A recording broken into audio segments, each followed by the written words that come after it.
ദേഷ്യപ്പെടരുത്. മുഖവരി ഒന്നും വേണ്ട, കാര്യം പറയും. എനിക്ക് അഡ്വാൻസ് ആയി ഒരു 50 രൂപ കിട്ടണം, വീട്ടിലേക്ക് അയക്കാൻ.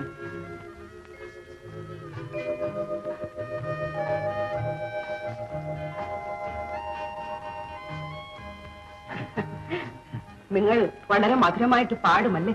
ഓ, ഞാൻ ചില തുക്കടാ പാട്ടുകളൊക്കെ പാടും. നിങ്ങൾ എന്നെ തോപ്പിച്ചിരിക്കുന്നു. ആട്ടെ, ആരാണ് നിങ്ങളുടെ ഗുരു? ഹരിപ്പാട്ട് രാമൻകുട്ടി ഭാഗവത്. നമ്മുടെ അഡ്വാൻസിന്റെ കാര്യം. ജീവിതത്തിൽ ഞാൻ ആദ്യമായി ഇഷ്ടപ്പെടുന്നത് നിങ്ങളുടെ പാട്ടാണ്. ജീവിതത്തിൽ ഞാൻ ആദ്യമായി അഡ്വാൻസ് ചോദിക്കുന്നത് അവിടത്തോടാണ്. മാസ്റ്റർക്ക് ഇവിടെ താമസവും ജോലിയൊക്കെ സുഖമാണോ? പരമസുഖം. പഞ്ചവടിയല്ലേ? പക്ഷെ ഒരു കുഴപ്പം. എന്താ? ഇവിടുത്തെ ആശ്രമ കന്യകമാരെ പാട്ട് പഠിപ്പിക്കാൻ ഒരു അങ്കലാപ്പ്. മാസ്റ്റർ പെൺകുട്ടികളുമായി ഇടപെടുന്നത് ആദ്യമായിട്ടായിരിക്കും. എല്ലാം ആദ്യമായിട്ടാണ്. മാസ്റ്റർ, ഈ വേഷമൊക്കെ ഒന്ന് മാറ്റി നല്ല ടിപ്ടോപ്പായി നടക്കണം. അങ്ങനെയുള്ളവരാണ് എനിക്കിഷ്ടം. പണ്ട് രമണന്റെ പാട്ട് ചന്ദ്രികയുടെ കിളിവാതിൽ തോപ്പിച്ചു. അപ്രകാരം മാഷയുടെ പാട്ട് മഹേഷിയമ്മയുടെ കവാടങ്ങളിൽ ചെന്ന് ഇങ്ങനെ മുട്ടിട്ട് അങ്ങനെ ഭ്രമണം നടത്തുകയാണ്. ഞാൻ മാസ്റ്റർക്ക് ചില ഉപദേശമൊക്കെ കൊടുക്കുകയായി. മാഷേ, ഒരു സ്ത്രീ മനസ്സ് തെളിഞ്ഞ് ഒരു പുരുഷനെ അങ്ങോട്ട് ഉപദേശിക്കുന്നു ഇരിക്കട്ടെ, എല്ലാം ഇത് കരുതിക്കോളോ. അപ്പൊ മാഷ പറഞ്ഞല്ലേ? എന്റെ അഡ്വാൻസ് ഞാൻ മറന്നുപോയി. ഇതാ.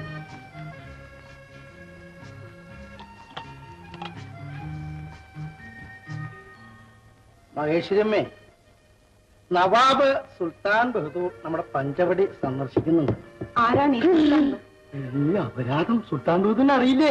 ലോക കോടീശ്വരന്മാരുടെ ഒരാള്, പഞ്ചവടി രക്ഷാധികാരിയാണ്. മൂപ്പർ ഇങ്ങോട്ട് വരുമ്പോൾ രാജോചിതമായ രീതിയിൽ നമുക്ക് സ്വീകരണം അങ്ങോട്ട് കൊടുക്കണം.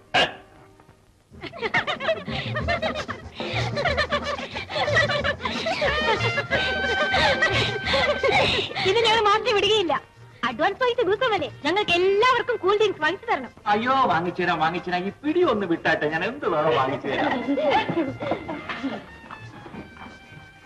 കുഞ്ഞെ, 4 ഗോൾഡ് സ്പാട്ടും 1 ഗ്ലാസ് പച്ചവെള്ളവും തന്നാട്ടെ. ആർക്കാ സാറേ പച്ചവെള്ളം? എനിക്കാ പച്ചവെള്ളം. ഒന്ന് പിടിച്ച് ചെലവാക്കിയെങ്കിലേ വീട്ടിലേക്കാൻ വല്ലതും കാണത്തുള്ളൂ. സാറേ, ഇപ്പൊ തന്നെ ഇങ്ങനെ പിച്ച് കാണിച്ചാൽ കല്യാണം കഴിഞ്ഞാൽ പിന്നെ എങ്ങനെ ജീവിക്കും? പിന്നെ 3 നേരം പച്ചവെള്ളം പാട്ടും തന്നെയായിരിക്കും.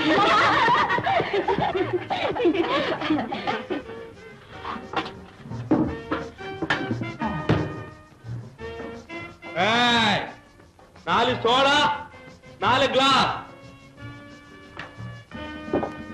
ഇത് കൂൾ ഡ്രിങ്ക് ഷോപ്പല്ലേ, അവരോട് ഇവിടെ നിന്ന് കഴിക്കരുതെന്ന് പറയണം മാസ്റ്റർ. അവരവിടെ ഇരുന്ന് കഴിച്ചോട്ടെ, നമ്മൾ അങ്ങോട്ട് നോക്കണ്ട. അവര് കുടിച്ചു കഴിഞ്ഞ് നമ്മളെ കയറി പിടിച്ചാലോ? മാനക്കേടാ. അതുകൊണ്ടാ പറഞ്ഞത് അവരോട് ഇവിടെ ഇരുന്ന് കുടിക്കരുതെന്ന് പറയാം. ചെല്ലണം മാസ്റ്റർ.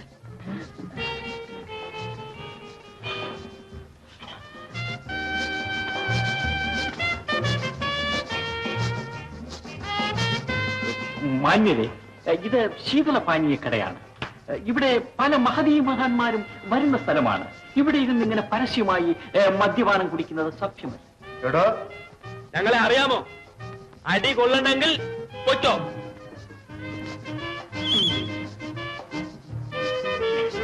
സഹോദരന്മാരെ, നിങ്ങളോട് വീണ്ടും ഞാൻ യാചിച്ചു പറയുകയാണ്. നിങ്ങളുടെ അമ്മ പെങ്ങന്മാരെ കൊടുത്ത് ഈ മദ്യം ഇവിടെ ഇരുന്ന് നിങ്ങൾ കഴിക്കരുത്. ഈ വിഷപാനീയം ക്ഷമാപണത്തോടുകൂടി ഞാൻ എടുക്കുകയാണ്.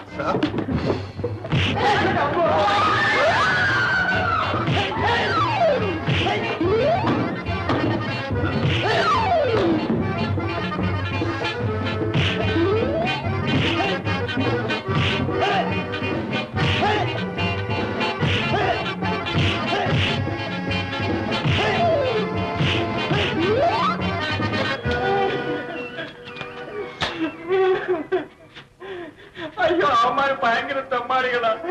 നമ്മൾ വിചാരിച്ച മാതിരി നമുക്ക് പോയാ നാണമില്ലല്ലോ ഇങ്ങനെ അടിയും കൊണ്ട് നില വിളിച്ചോണ്ട് വരാന്. സാറിന് ആണാണോ? ഇത്ര പേടിക്കൊണ്ടെന്നാണെന്ന് അറിഞ്ഞു തന്നെ ഞങ്ങൾ സാറിന്റെ കൂടെ വരുന്നായിരുന്നു. സാർ ഇത്ര മരമോടനായി പോയല്ലോ. ഇത്രയും പേര് അടിച്ചിട്ട് ഒരു അടിയെങ്കിലും തിരിച്ചടിച്ചില്ല. അയ്യോ, ഞാൻ തിരിച്ചടിച്ചു, ദൈവസത്യമായിട്ട് തിരിച്ചടിച്ചു. പക്ഷെ അവന്മാർ അടിച്ച ഭാഗത്ത് ഞാൻ അടിച്ചത് നിങ്ങൾ കണ്ടില്ല. ഓ, പൊങ്ങച്ചം പറയുന്നത് കേട്ടില്ലേ? സാറേ, എന്തിനാ ഈ നീച്ച വെച്ചിരിക്കുന്നത്? ഒരു അടിയെങ്കിലും അടിച്ചിരുന്നെങ്കിൽ ഞങ്ങൾക്ക് എത്ര അഭിമാനമായിരുന്നേ.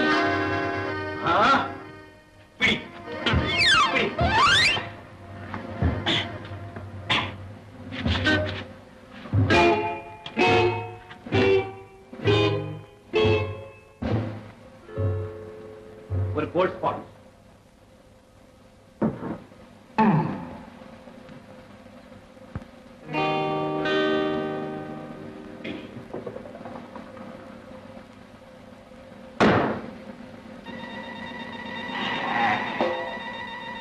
ആരാടാ എന്നെ അടിച്ചത്? വരുന്നതാ.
എന്താ മാഷെ ഇങ്ങോട്ടെങ്ങ് വരുന്നതേ ഇല്ലല്ലോ?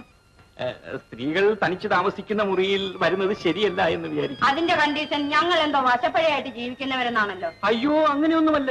കണ്ടാൽ കൊള്ളാവുന്ന അമ്മയും മകളും തനിച്ച് താമസിക്കുന്ന മുറിയിൽ ഒരു അന്യപുരുഷൻ പ്രവേശിച്ചാൽ അത് പൊതുജനമധ്യത്തിൽ തെറ്റിദ്ധാരണ ഉണ്ടാക്കി. മതി മതി, ഇഷ്ടമുണ്ടെങ്കിൽ എവിടെയും പോകാം. പറയുന്നവർ പറയട്ടെ. മാഷി ഇരുന്നാട്ടെ. സാറേ, ഞാനൊന്ന് ചോദിക്കട്ടെ, ആരാ സാറേ ഈ ഹരിചന്ദ്രന്റെ മാതിരി ശീലാവതിയെ പോലും ജീവിക്കുന്നത്? ഒരു കുഞ്ഞുമില്ല. എന്റെ നോട്ടത്തിൽ നിങ്ങൾ നല്ലവരാണ്. ഞാൻ അത്ര നല്ലവളൊന്നുമല്ല സാറേ. മറ്റുള്ളവരെ പോലുള്ള തെറ്റുകുറ്റങ്ങളൊക്കെ എനിക്കും ഉണ്ടായിട്ടുണ്ട്. ദൈവമേ, ലോകത്തിൽ വെച്ച് ഏറ്റവും വലിയ സത്യം ഞാൻ ഇപ്പോൾ കേട്ടു. ഈ അമ്മ ഒരു വായടിയാണ്. പെണ്ണുങ്ങളെ കുറിച്ച് രഹസ്യമൊക്കെ വേണം. നീ ഒന്ന് ചുമ്മാതിരിടി. രഹസ്യം ഏതാണെന്ന് എനിക്കറിയാം. നമ്മളിവിടെ ചേർന്നു. ഒരു വർഷം കഴിഞ്ഞാൽ നമ്മുടെ കണ്ടീഷൻ ശരിയാണെങ്കിൽ 4-5 ലക്ഷം രൂപ കിട്ടും. ഇതല്ലയോടി രഹസ്യം? ഇത് ഞാൻ ആരടുത്തെങ്കിലും പറഞ്ഞോടി? നീ ഒന്നും മിണ്ടാതിരുന്നേ. എനിക്ക് ഒരു കാലം വരും, ഒരു വർഷം ഒന്ന് കഴിഞ്ഞോട്ടെ, ഒരു 4-5 ലക്ഷം രൂപ ഇവിടുന്ന് കിട്ടും. അപ്പൊ ഇവന്റെ ഒക്കെ കണ്ടീഷൻ എടുത്ത് ഞാൻ ദൂരെ അറിഞ്ഞിട്ട് മാഷിനെ വെച്ച് ഞാനൊരു ഡാൻസ് കമ്പനി നടത്തും. അമ്മേ, എന്താ അതൊരു പാവ. അതങ്ങനെ ചുമ്മാ ആടും. മാഷ് പോണം, ഞങ്ങൾക്കൊന്ന് വെളിയിലേക്ക് പോണം. വന്ദനം. വന്ദനം. ചുമ്മാ വായി തോന്നുന്നത് വിളിച്ചു പറഞ്ഞാൽ അനുഭവം അറിയാമല്ലോ. ഹലോ, ലങ്കയിൽ നിന്നും വിഭീഷണൻ സംസാരിക്കുന്നു. നിങ്ങൾ നിങ്ങളുടെ പ്രതിജ്ഞ മറക്കരുത്. നമ്മുടെ കരാറിനെ പറ്റി ആരോടും പറഞ്ഞു പോകരുത്. പറഞ്ഞാൽ നിങ്ങൾക്ക് ആപത്താണ്. ഓർമ്മയിരിക്കട്ടെ. പൊന്നു രാവണം മുതലാളി, അറിയാണ്ട് പറഞ്ഞു പോയതാ. ഇന്നൊരു ലക്ഷം മിണ്ടുവേല. വരണം. ഇത്ര ധൃതി എന്ത്? ഇരിക്കണം. ഞാൻ വിചാരിച്ചു മിസ് മഹേശ്വരി എന്നെ മറന്നു കാണുമെന്ന്. കൊള്ളാം. മിസ്റ്റർ ശേഖറിന്റെ സപ്പോർട്ട് ഉണ്ടായതുകൊണ്ടല്ലേ എനിക്ക് ഈ പഞ്ചവടിയിൽ സെക്രട്ടറി ജോലി കിട്ടിയത്. ആ നന്ദിയെല്ലാം ഇക്കാലത്ത് ആരെങ്കിലും ഓർക്കും? ആരും